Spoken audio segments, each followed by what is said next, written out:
Welcome back to the podcast series Women Leading Change by the Sahel and West Africa Club SWAC Secretariat at the OECD, the Organization for Economic Cooperation and Development.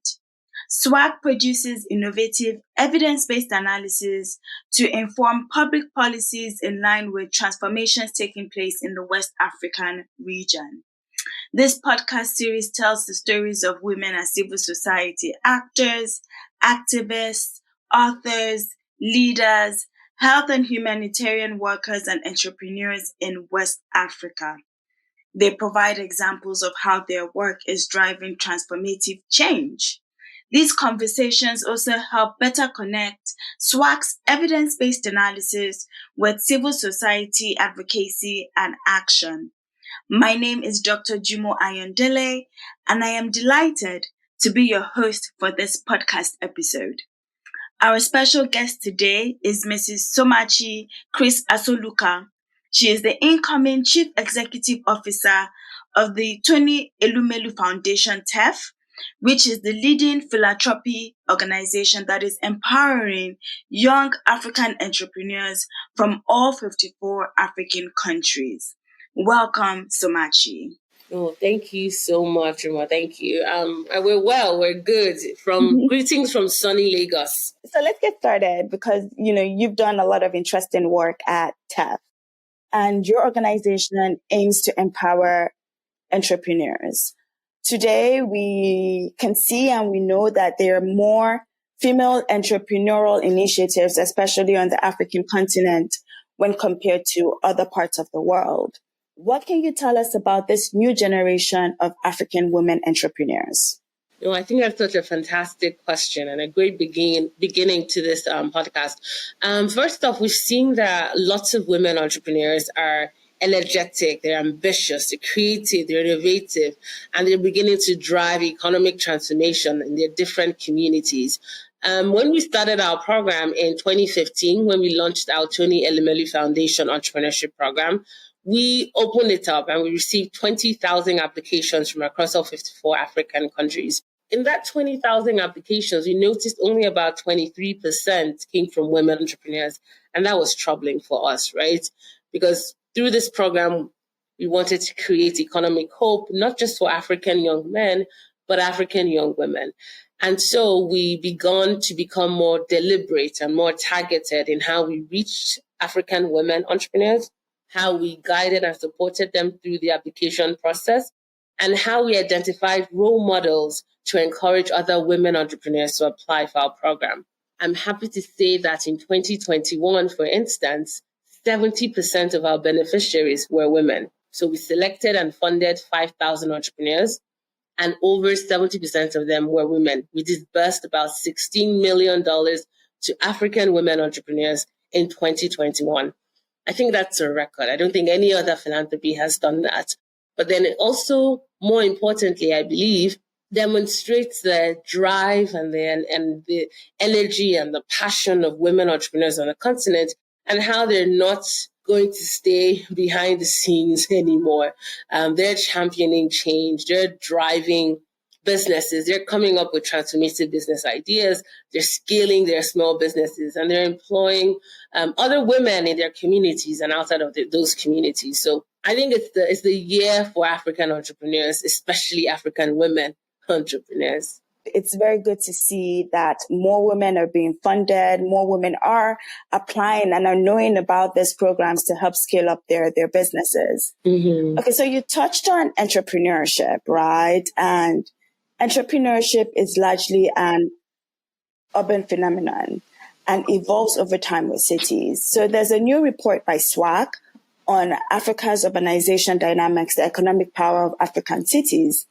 And this report provides new data on more than 2,600 cities across 34 African countries. With your organization's positioning entrepreneurs as catalysts for social and economic development, what do you find interesting about this report? I mean, you're in Lagos, you've been to Accra, Freetown, Dakar. So what do you find interesting about this report, and how does it relate to the experiences that you have seen in many cities that you have visited in West Africa? But I think what I find most fascinating is how the youth are really at the center of all transformation across the board. So in Lagos, we see that Lagos is primarily driven by the informal economy. And when I say informal economy, I mean the SMEs. And who really are the owners of these SMEs? Young people. So young people are the pulse. I think they're the heartbeat of urban areas and cities across the continent. Or what I'm most inspired by when I see the youth energy and passion in these cities, it's how they're providing local solutions to local problems, right? And so they're being more imaginative, more creative around solving some of the most pressing challenges that we've all lived with for many, many years. But our young people are coming up with creative ideas. I mean, we have an entrepreneur who produces reusable sanitary pads, and she does that out of bamboo leaves. And so it's fascinating to me how for a long time we've known that our young girls are not going to school in the same numbers as our young boys, because they're, facing these challenges in terms of keeping clean, making sure they're not staying DTC. But we're seeing these young people come on board with a new lens, a new mindset in terms of solving these problems that we've all faced for a while now, with local solutions, local tools, local resources, local expertise. I mean, it's transformative. But I'd like to add that it's important that when we're discussing development, we don't restrict it to the urban cities, right?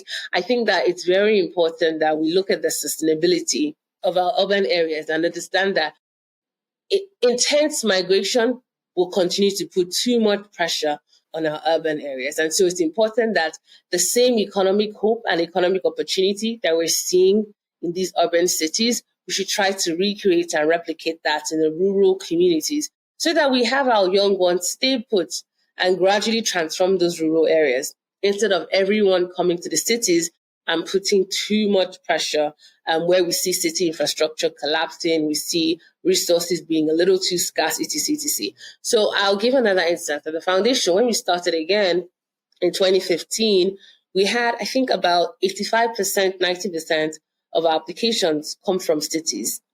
Again, we knew that we needed to be more inclusive. We knew that we couldn't create hope. And so I'm happy to say that in our last program last year, we had 60-40 representation, meaning that we had 60% applications from cities and 40% from rural areas. It's such a fascinating perspective because, there are positive spillover effects from urbanization. Mm-hmm. That's what the report also demonstrates. It also shows.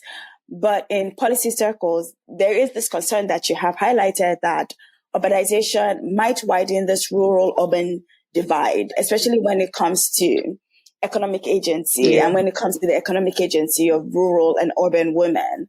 And some of the initiatives that TEF has done and demonstrated shows that you are aware about this divide. Mm-hmm. And I'm just curious with some of the initiatives that you have funded in rural areas in West African cities and how that has transformed these areas. Exactly. I think that's a fantastic question you just asked. Because what we're seeing is our rural entrepreneurs are entering into rural-based, not rural entrepreneurs, our rural-based entrepreneurs are entering into strategic partnerships with their peers who are in the cities. And I'll give an instance. So we know that one of the challenges that faces our agriculture sector on the continent is food wastage. We don't have infrastructure that stores food, that transports it in a safe way and gets it to the consumers on time. So we have a lot of agriculture entrepreneurs who are partnering with their rural-based counterparts to build storage facilities so that when this food is harvested and when these products are harvested, it's properly stored. And then they have the right conditions in the storage facilities. They're building that. And then it's safely, hygienically transported to the urban cities where it's sold for much more money. Another way they're partnering is we find our city-based entrepreneurs who have digital platforms where they sell fruits and crops, etc., directly to households in the cities, right? But then they need to source it from rural areas. And so they are partnering with entrepreneurs who are farmers and who harvest these things to send it to them. And then these city-based entrepreneurs use their delivery channels to get it to the homes of consumers across their cities. So they're very innovative ways in which they are partnering and showing us that value created in one area can easily be felt in another area. And so they're coming up with very imaginative ways to work together. And final instance, one of our entrepreneurs wants to create, or actually is already creating, the Starbucks for Africa, right? And so many of us are coffee addicts, so we're very fond of Starbucks. And what she's been able to do is, with our initial grant of $5,000, which she received through the Tony Elumelu Foundation Entrepreneurship Program, she started this business. So she was able to rent out an office space, do some marketing campaigns, and get the first, products to market through the $5,000 grant. She's done so well with that grant that we entered into a new partnership with the European Union, where we selected 100 of our best performing women entrepreneurs and gave them additional grant of 50,000 euros. Now, with this 50,000 euros second grant she's received from us, this entrepreneur is no longer, creating coffee and her chocolate with imported cocoa. She's now empowered some rural-based women farmers who are growing cocoa for her and sending it directly to her. So she's building her Starbucks in a way that it's done in Africa, produced in Africa, for Africa, with African crop and, cocoa. She doesn't need to look externally for that cocoa anymore. So this is a case where an entrepreneur who lives in Lagos, she's now empowered women in northern Nigeria to grow these cocoa beans and send it to her. And so, our entrepreneurs are doing brilliant, creative things by partnering with each other across these geographies. Wow, that's very, very important work that you do. And it's so great to hear that you are scaling up a lot of this like innovations, and you're very, very intentional about the projects that you pick, and you also help to scale up. Yeah. And I know you had mentioned, a couple of minutes ago about using digital platforms. And we know with our youths, with social media, there's this shift towards online income generating opportunities, which you alluded to. But we do know that we see fewer women that are employed in the digital tech sector, but more and more actually prefer this option when compared to like a career in the corporate sector, where we see like company policies on marriage and childbearing. So I'm curious, like with the initiatives that you have funded, with the people that you mentor, do you see this trend among, your female entrepreneurs that you help to support? Yeah. So on that, I want to say two things. So first is, across all sectors, we knew that in order to encourage more women to apply for our program, to even take that chance on themselves in becoming entrepreneurs, we knew we needed to appoint role models. So it's one thing to see a newspaper ad with, a flyer saying apply to become a Tony and Melly Foundation entrepreneur. But it's another thing to see a woman who looks just like you in that ad telling you, I have been able to grow my business from 2 staff to 100 staff because I was a part of this program. I'm a woman just like you. I have children. I have a family I'm raising. I did it. So can you. If I could be successful, you can too. Apply to the program. Those are two different messaging.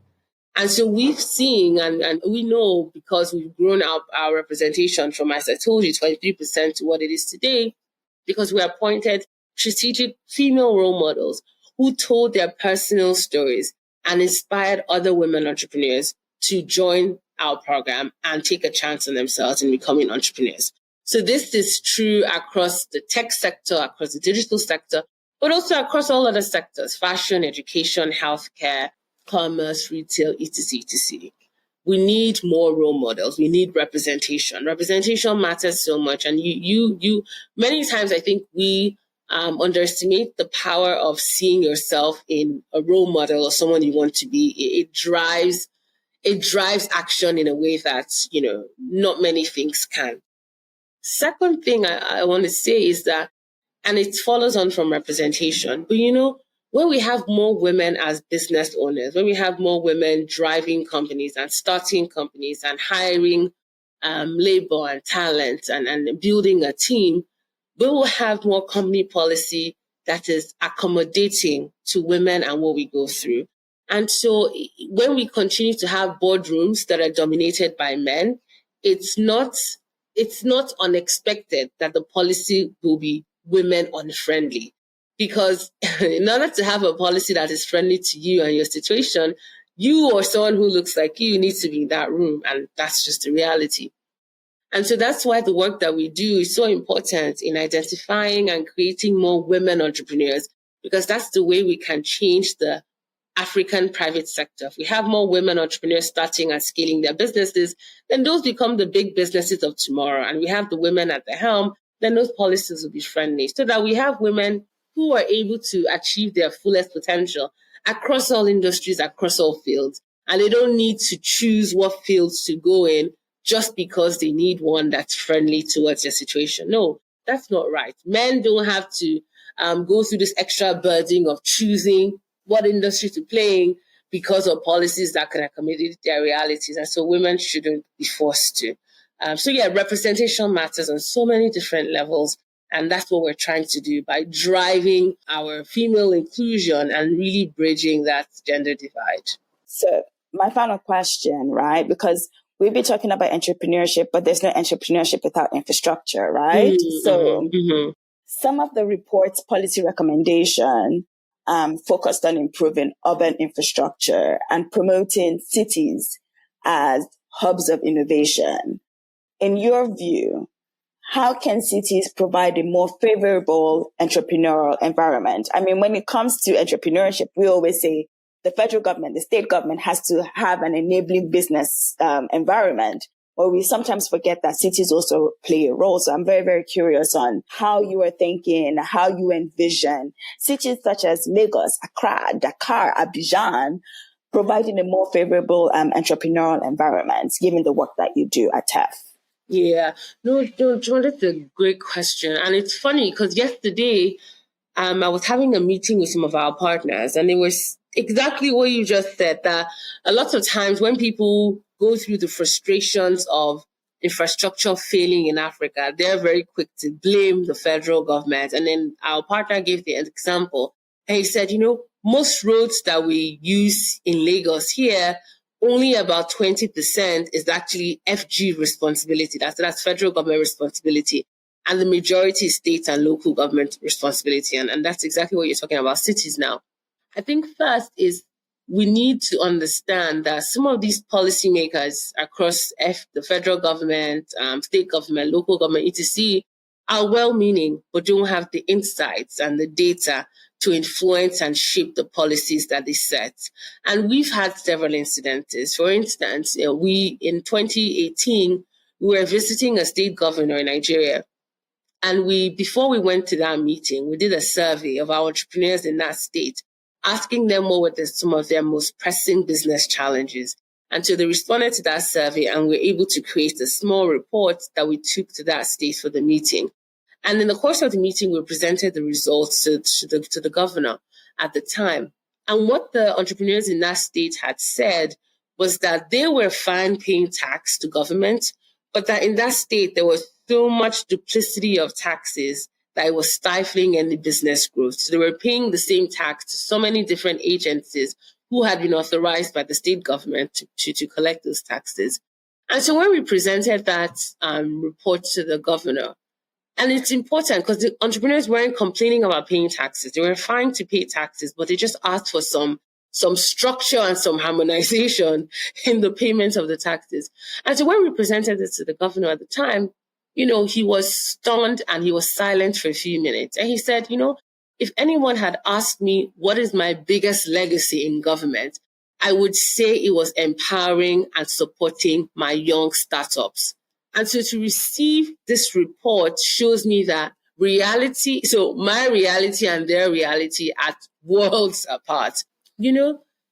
I promise you and I commit to you entrepreneurs in the room, in 3 months' time, you will not face this issue, and it's going to be one agency who are empowered to take all taxes from startups. But then 3 months down the line, I was in Lagos and I saw a newspaper headline that governor had done what he said he was going to do. But many times, some policymakers just need the data and the insight. They need that table where they're on that table, and then entrepreneurs are also brought to that table, so that there's direct dialogue and there's unfiltered access to what's happening in reality. The data, the insights, the challenges, the problems, the concerns, you need to hear it directly from the horse's mouth. And so that's why the work we do, I feel, is so important, because we're not only funding and mentoring and coaching and training these entrepreneurs, but we're also giving them that access, direct access to their policymakers, so that the state environment, so that the local government environment, so that the federal environment is conducive for their businesses to thrive, because that's the only way entrepreneurs can do well. You can have all the funding in the world, all the training in the world, all the coaching in the world, but if that business environment is stifling and inoperable, you will not go far.